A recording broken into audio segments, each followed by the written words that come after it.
Hello, my name is Mike Dixon. I'm here at Absolute Grinding. Today we're going to be talking about Oxy Acetylene torch brazing. We're going to be brazing a piece of carbide to a blade, referred to as a blade. It sits on the work rest and what the material sits on as it's being ground on a Centerless grinder. Oxy Acetylene torch is a must-have for precision joining and repair. We'll cover safety equipment setup, how to install the valves on the tank, what to look for. We'll cover how to ignite the torch, how to shut off the torch, how to shut down the tanks. We'll cover brazing the actual part, a piece of carbide onto a piece of steel. We'll cover the flux and using the black flux, and we'll cover the silver solder, how to apply the silver solder. I will cover how to correctly set the torch so that you have a fine flame, and then we'll go ahead and braze a piece of carbide to a piece of steel real quick, and then we'll conclude with again shutting down the torch correctly. And once the piece is done, don't try to cool it fast. Let it sit and cool. It may take a couple hours to cool depending on the thickness, but let it cool slowly, and then it'll be prepared for the next step of the process, which is grinding the blade and preparing it for to use inside of a Centerless grinder. Okay?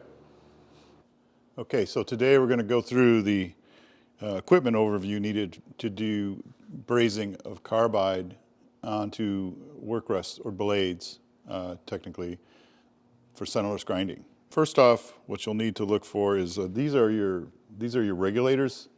This is your oxygen regulator. And this is your acetylene regulator, the purple one here. These are your hoses. Green, in this case, is going to our oxygen. Red is our fuel. These are your regulators.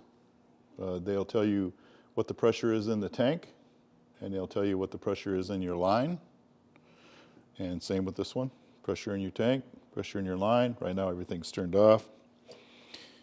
This is your torch and handle. Again, we're not cutting steel, we're brazing. So this is really all you're going to need to understand this. And this green is to turn your oxygen on, and red is to turn your fuel on. We'll talk about lighting the torch in a minute. This is your striker. I'd always recommend using this. It keeps your hands away from the torch in case you have more fuel coming out than you think.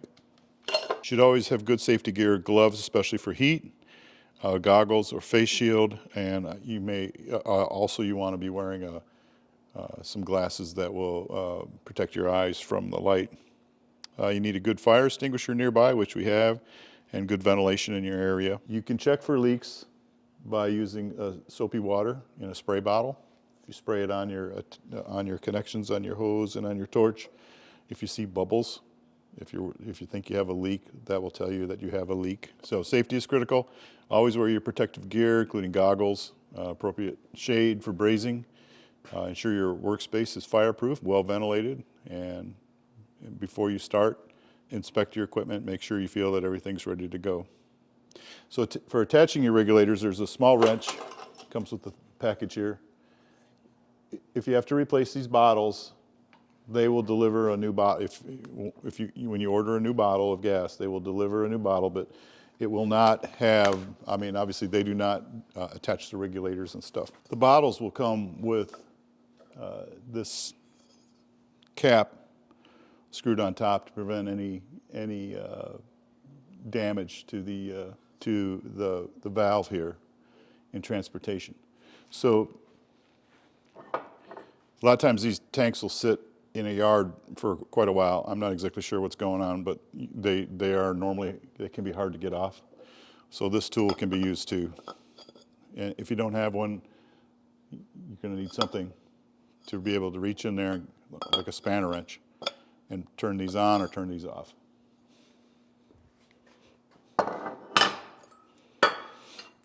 So once you get them off, you're going to want to open your valves and just let some gas or oxygen blow out just to make sure that everything is cleaned out of that before you hook it up. Once you're done with that, then you will screw your regulator on. Being careful, because this is just this isn't like a hard steel or anything. And then there's a little wrench that comes with these to tighten it down. And then do the same. We usually get both of our tanks filled at the same time, just because it's easier. So after you have tightened these down, you want to break the valve loose slowly. It'll show you the pressure you have in the tank, and then the line pressure right now is at 45 PSI. Now we're going to want it lower than that, but I'll explain that in a minute. So then we'll go ahead and open our fuel slowly. Okay. Now the reading here is not always correct. Okay. This is not right now. So what you have to do to figure out what your line pressure actually is you have to open up. We'll watch for this to come to where we need it. So I'm going to open up the oxygen, and it's dropped to. So when it's open, it's running at around 35 PSI. And then the fuel,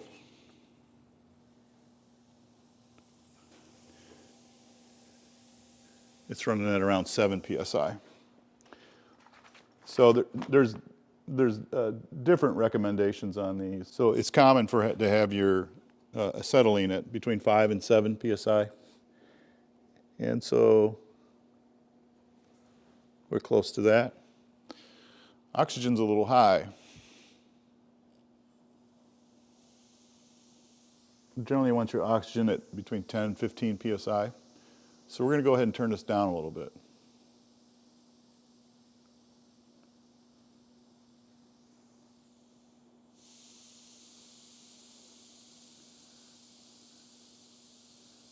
We'll try it at 20. Okay, so a lot of times what happens is when these tanks are getting low or they run out and somebody doesn't exactly know what's going on, they're coming back trying to light the torch, they'll adjust these valves and everything. So it's best just to start over, tighten everything down when you hook up your fresh tanks, and then you're good to go.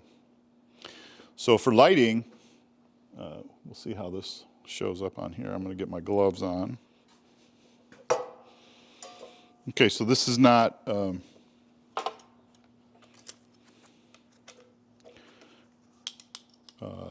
I don't have any, other than the pressures and stuff that we've got things set to, it kind of just takes a little experience and trying different things here with as far as what your torch settings want. But generally, I can show you what a good flame looks like, and you're going to be able to get anything pretty hot. So let's start with that. So normally, and you always shut down in the same sequence. You'll light your fuel first, then bring your oxygen up. When you're shutting down, you shut your oxygen off first, then you turn off your fuel. Okay? That's because you can damage your tip, especially if you shut them off the wrong way. You'll hear like a pop sometimes. And that's because of the vacuum that's created when you shut off in the wrong sequence. And like I said, it can cause like a pop, and then it can actually damage your tip. So okay, I'm going to turn on my gas, and you can hardly hear it, but you'll see.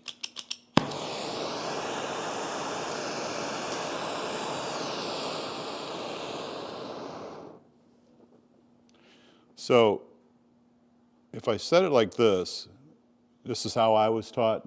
You wanted to see the smoke, the kind of sooty smoke coming out of there.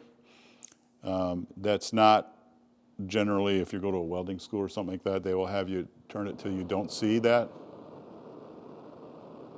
which is going to give you the hottest, probably best flame once you turn your oxygen on.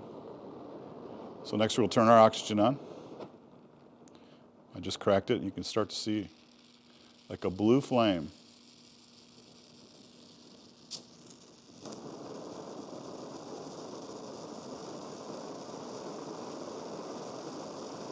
And then you're looking for a nice little point inside the where the flame's coming together. I mean, obviously this is all flame, so you know, what are you talking about? If you can see closely there, maybe you can, but there's a very small blue tight, like an arrowhead point, and that's kind of what you're looking for. And again, how much, how little, that's going to be up to personal preference, or what thickness of workpiece you're working with. If you're working with a thin workpiece that you're brazing, it doesn't take much heat at all. But if you're working with a thicker one, you're going to need to get it hotter before you'll get anything happening. So you'll need to make adjustments there with that. Okay, that's the lighting procedure. So again, we're going to shut it down the correct way. So the correct way is to shut our oxygen down first. And then we will shut our fuel down. And that's how you turn off your torch. Okay, just a quick overview for the brazing process. Once you get your torch figured out, then we're going to need to have some tools. Now, over here is a variety of blades that have been prepared, prepped, ground, and are ready to be have a piece of material brazed to them. These are ground flat and parallel. The surface where the carbide will braze to the underside of the part is flat within a couple thousandths for sure. This is black brazing flux. You'll see me using this.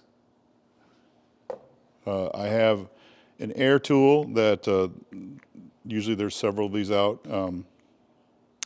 This one has a diamond grinding wheel in it, which is good for trimming up your piece of carbide. This is a Dremel style cutting wheel. These come in handy for cutting your piece of carbide to the desired length. Carbide's expensive, so you want to use as little as possible. This is silver solder. This is a silver solder bar. Piece of rod anyways. And this will be what's melted. First we get the flux hot, and then we melt the silver solder in, and it's drawn underneath the piece of carbide, between the carbide and the piece of steel, through what's called capillary action. And it's hard to explain, but you know, when you see it, it just kind of draws underneath there when the heat is right. And it takes a little practice, but. And of course, here's the blade we're going to use. We're going to put a new piece of carbide on here. And so let's get started. Okay, so this blade is ground at a 30-degree angle. Some are ground flat, and we put the carbide on, and then we grind the angle later. This one's already ground at an angle, and so we're going to lay the carbide across there, but to braze carbide at an angle makes it even a little bit more difficult to hold everything in place till it sets up. So we have a little fixture. Anybody doing this will probably have a fixture, but that's what this is here. And so it'll offset that 30 degrees so that now the surface is relatively flat once we tighten it down. Okay, I'm not going to get it real tight or anything. We're not doing anything with it, I'm just holding it in place. So now I'm going to take my piece of carbide, and I'm going to mark where the end of it is, so that I know this is. Now I'm going to leave it hang over the edges a little bit, because I can come back later with my diamond grinding tool and trim them off. But right there is where I'm going to cut this piece, and I'll be right back after I do that. Okay, so in the black brazing flux, it often dries out. Not terrible, but I mean, you want to be able to spread it onto your piece, onto your workpiece. So what's recommended to use in your black brazing flux is distilled water. And now you don't put a lot, you just put a little bit in there, because we're only going to do one blade for this training video. And then you kind of get the material, softened up against the side here so that it's spreading. So again, I just put a little tiny bit on top of a little area, and then I just dug my area out there. You don't want to get too crazy with that, putting a bunch of stuff in there, but you don't want to use anything other than distilled water. The regular water can have a lot of minerals and stuff in it that can affect the brazing process, impurities that can affect the brazing process. So that's a nice little, soft, putty-like consistency, easy to spread, and it's ready to go. One of the things I learned a long time ago, like I said, the dirty parts and any oil will affect the brazing process. So I didn't say we needed it, but you need it. Here's a little alcohol, a little rubbing alcohol. Just put some rubbing alcohol on that. And then also, you got your blade wet. Use your fingers on the outside of your piece of carbide and just get that piece of carbide cleaned up. And then set it aside on top of your clean rag so it's ready. So now we're going to put our flux on here. And like I said, easy on the throttle, because everywhere where you put flux, when it's hot, the silver solder is going to go. So normally you put it on both. You put it on your piece you're going to solder to, and that's plenty on there. I will sometimes kind of just go through and, I'm not sure how well that's going to come across on the camera, but I'll go through and take it off. Just try to make sure I have the entire surface covered. And then I'll get my piece of carbide, and I'll put a little on that too.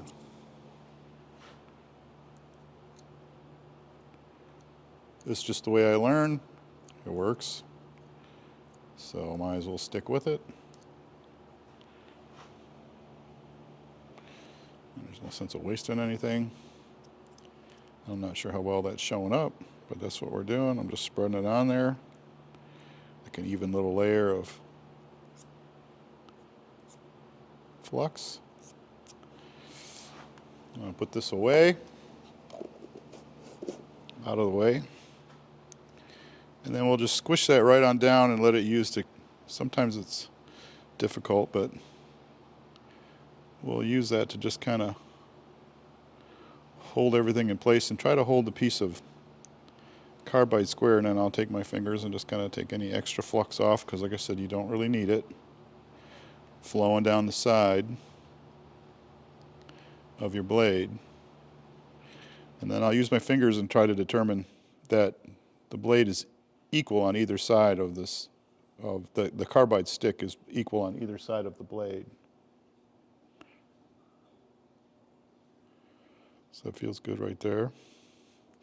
There's a lot of different ways of doing this. This is the way I'll do it today. We've used lots of different types of tools. This little file gets used a lot because it seems to work real nice. Set it on a couple bricks, or we've used magnetic posts and come up with elaborate devices to hold the carbide onto a given piece of stock. That looks to me like it'll work. We shall soon see. Okay, I'm going to light my torch. Got my silver solder ready. I don't really need that big piece. I'll probably use one of these little pieces we've already got here. Waste not, want not.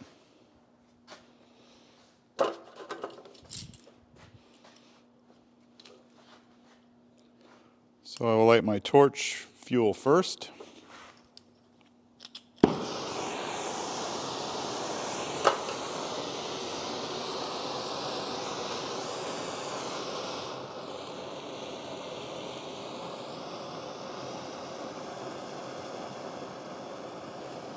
Open up my oxygen.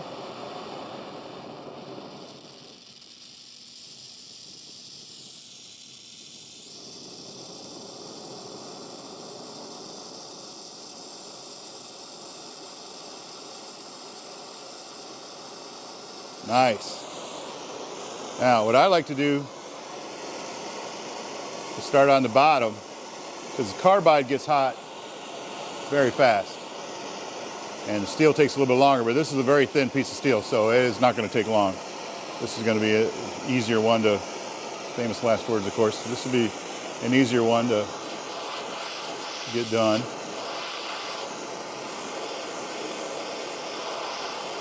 So like I said, I'm going to start by warming up the bottom of my blade.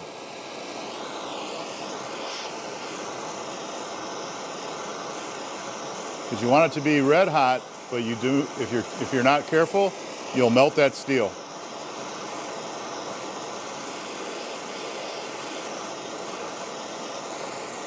And then you got to keep an eye and make sure that your carbide's not moving.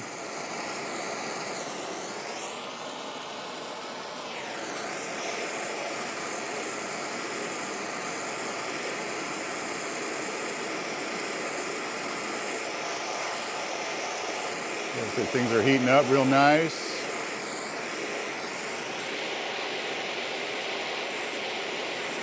I think my flux is staying where it's supposed to be. I can see that the material is starting to get red. The carbide's a little bit cherry. And then my silver solder is flowing nicely. You can see it kind of suck right underneath that piece of carbide. Check around the back side. You can see it coming through. Not going to hurt anything right now. Like I said, you want to be careful not to put too much heat to melt anything.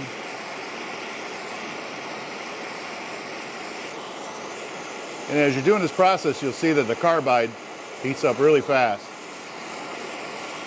But that is, you have to have, both sides have to be ready to accept the solder.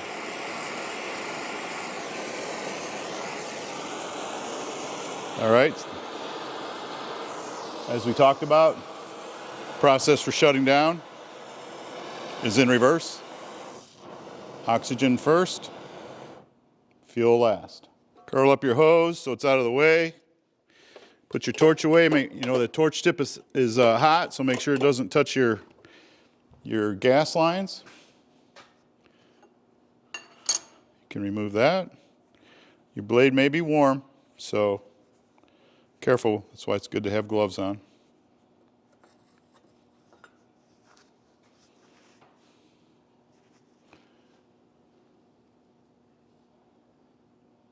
I'm not sure how well you guys can see that. The blade is warm, but like I said, with gloves, if you were to touch it with your hands, you'd be burned. But you can see that there is solder has come through the underside. It's underneath the carbide on this side of the blade. So you know you're going to have a good contact there all the way around. And then you look to see if the steel has bent or warped, which this one hasn't. So that is beautiful. And that is how you solder a piece of carbide onto a blade for a Centerless grinder. Now what I'll do is I'll trim up the sides with the diamond, and then diamond pneumatic tool. And then we'll take this back over the surface grinder, which we have a similar fixture, 30-degree fixture. And then we'll grind this flat so that both sides are true to each other. And then we're done and ready to go unless there's any particular shape that needs to be on there for a special part. But this is good for basically a straight cam out grinding. It's a nice cam out grinding blade. Okay, so when you are done using the torch for the day,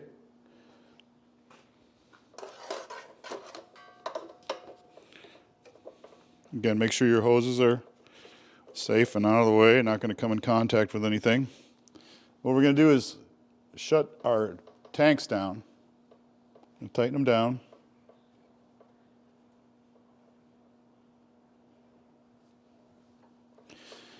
And then we're going to break open our lines and just make sure and drain all the, or empty out or air out all the gas and oxygen in the line.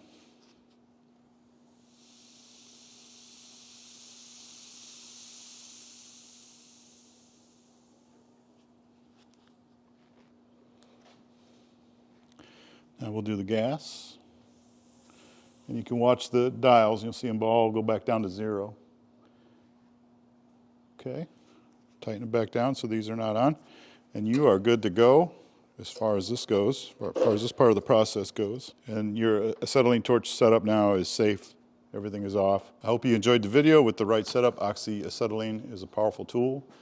We use it here specifically for brazing carbide. And again, I appreciate you watching the video. If you need help with centerless grinding or you have some components that you would like ground, please reach out to us at Absolute Grinding. And thank you for watching.